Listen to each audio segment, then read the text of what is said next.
Audio Jungle.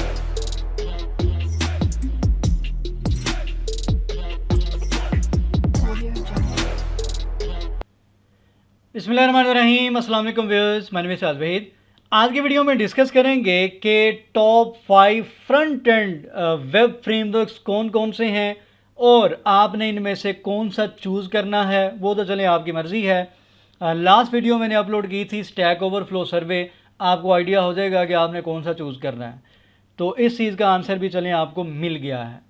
तो आज की वीडियो में इस चीज़ को डिस्कस करेंगे, तो वीडियो को आपने स्किप नहीं करना, वीडियो को लास्ट तक देखना है। और जिन्होंने चैनल को अभी तक सब्सक्राइब नहीं किया वो चैनल को ज़रूर सब्सक्राइब कर लें ताकि आपको हर आने वाली वीडियो का नोटिफिकेशन मिल सके। तो आइए बगैर टाइम वेस्ट किए वीडियो की तरफ चलते हैं। Top 5 front end web frameworks, ये आज के टाइम का आप कह लें बहुत ही ज़्यादा इम्पोर्टेंट क्वेश्चन है कि कौन कौन से फ्रेमवर्क्स, या बहुत से लोग कहेंगे रिएक्ट लाइब्रेरी, ऑब्वियसली लाइब्रेरी है बट इसको कंसीडर फ्रेमवर्क में ही किया जाता है, तो इस वजह से इस चीज़ को आप बिल्कुल माइंड से निकाल दें। Number 1 react. Obviously last year भी और इस दफ़ा भी अगर आप सर्वे वगैरह भी देखें और पॉपुलैरिटी भी देखें, डेवलपर्स से भी अगर आप पूछते हैं तो रिएक्ट में इस टाइम बेशुमार डेवलपर्स हैं जो कि काम कर रहे हैं। फ्रंट एंड डेवलपमेंट के लिए जो react.js एक फ्रेमवर्क या एक लाइब्रेरी है, इस पे मेरा कोर्स मौजूद है, 2 प्लेलिस्ट आपको मिल जाएंगी, आप विज़िट कर सकते हैं, बहुत सी चीज़ें आपको वहाँ पे सीखने को मिल जाएंगी।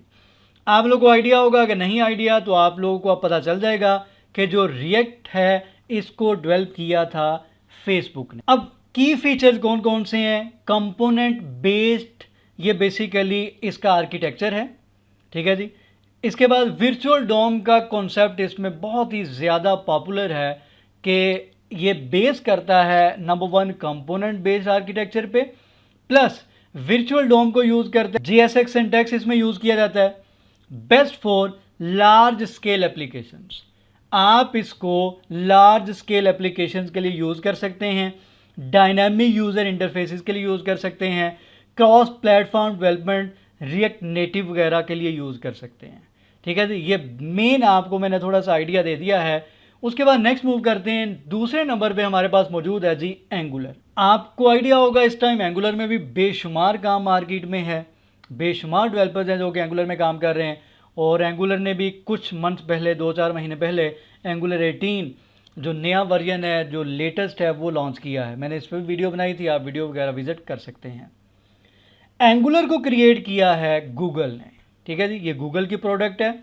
की features type script based. Angular का जो फ्रेमवर्क है इसमें आप काम करते हैं टाइप स्क्रिप्ट को यूज़ करते हुए। कॉम्प्रिहेंसिव फ्रेमवर्क है, डिपेंडेंसी इंजेक्शन की टेक्निक इसमें यूज़ की जाती है। Best for enterprise level applications. React JS जो है वो नो डाउट इस टाइम टॉप पे है, सबसे ज़्यादा यूज़ होने वाला है, बट एंटरप्राइज लेवल की जो एप्लीकेशंस है, ERP सिस्टम है, उनको डेवलप करने के लिए एंगुलर को बेस्ट माना जाता है। Complex projects requiring a structured approach, इस वजह से एंगुलर को ज़्यादा प्रेफर किया जाता है एंटरप्राइज लेवल की एप्लीकेशंस बनाने के लिए। उसके बाद नंबर 3 फ्रंट एंड में हमारे पास है जी Vue.js। बेशुमार जॉब्स हैं, बेशुमार इसमें काम है Vue.js में। ये बहुत एक लाइट फ्रेमवर्क है, लाइट से मुराद ये है बहुत ज़्यादा कॉम्प्लेक्स नहीं है, तो इसलिए इसको नॉर्मली यूज़ किया जाता है small to medium size projects के लिए। बहरहाल अगर इसके की फीचर्स की बात की जाए, progressive framework, component based architecture है इसका भी, रिएक्टिविटी है, best for small to medium size projects. Integration with existing projects आप इंटीग्रेट कर सकते हैं, और small to medium size projects के लिए व्यू को आप यूज़ करते हैं, और नॉर्मली बेशुमार इसमें प्रोजेक्ट्स इस टाइम मौजूद हैं और मज़ीद इसमें बहुत ज़्यादा काम है। उसके बाद नंबर 4 पे है जी स्वेल्ट। स्टैक ओवरफ्लो का सर्वे जिन्होंने देखा है, वीडियो देखी है, वहाँ पे स्वेल्ट का तज़किरा हुआ था। अगर नहीं देखी तो आप देख सकते हैं। 73% डेवलपर्स दुनिया के स्वेल्ट यूज़ कर रहे हैं। मतलब ये है कि बहुत ही ज़्यादा पॉपुलर ये फ्रेमवर्क है इस time for front end development. Key features इसके जी, compiles components into highly efficient code, ठीक है जी। अभी तक आपने चौथा ये फ्रेमवर्क देख रहे हैं, और ये सारे के सारे जो फ्रेमवर्क्स हैं सारे अभी तक कंपोनेंट बेस्ड ही आपको मेन एक फीचर नज़र आ रहा है सबका। रिएक्टिव प्रोग्रामिंग इसमें होती है, best for performance critical applications, smaller projects where build time optimisation is essential. ठीक है जी, तो ये इसके की फीचर्स हैं, ये भी एक बेस्ट फ्रेमवर्क है। उसके बाद लास्ट वन मेरे पास यहाँ पे नंबर 5 है जी, ember.js। की फीचर्स की अगर बात की जाए, convention over configuration, two way data binding. Two way data binding angular में भी है और इसमें भी आपको मिलती है। एम्बिशियस फीचर सेट, ये ember.js की ऑफिशियल साइट मैंने ओपन की हुई है, सबकी ऑफिशियल साइट आप लोग को यहाँ पे नज़र आ रही है। Best for large scale ambitious web applications requiring a structured framework. ठीक है जी, जो लार्ज स्केल एप्लीकेशंस हैं उसके लिए ember.js को आप यूज़ कर सकते हैं। तो आप लोग खुद से डिसाइड कर सकते हैं।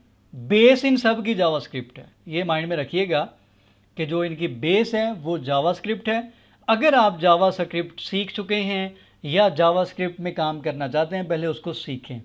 अब मुझे पिछले दिनों फेसबुक पे एक या पता नहीं कहीं पे मुझे एक कमेंट मिला है कि सर मैंने रिएक्ट जेएस को सीख लिया है, अब मैं जावास्क्रिप्ट को सीखना शुरू करने लगा हूँ। तो ऐसा नहीं होता, रिवर्स नहीं चलते।